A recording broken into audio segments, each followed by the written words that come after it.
বছর হয়ে গেছে, কোনোদিনও পাড়া প্রতিবেশীর কাছে বসলাম না, তাদের সাথে গল্প গুজব করলাম না। আমি তো জানিই না কার বউ কোনটা, কার মা কোনটা। কিন্তু আমি দেখেছি পাড়া প্রতিবেশী আমার সব কিছুই জানে।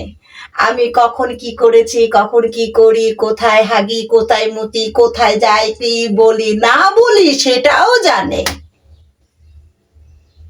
এই বার্তাগুলো পৌঁছায় কে? আমি দেখেছি শাশুড়িদের সেখানে ঘন ঘন, ননদিনী সেখানে ঘন ঘন যাতায়াত।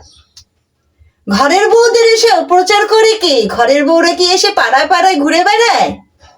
আর শাশুড়িরা ঘরের বউদের শিক্ষা দেয়, শোনো, ঘরের কোনো কথা বাইরে বলতে নেই।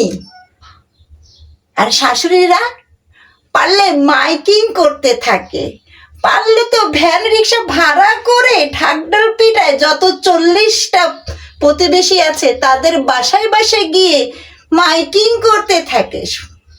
আর এরা আবার ছেলের বউরে শিক্ষা দেয়।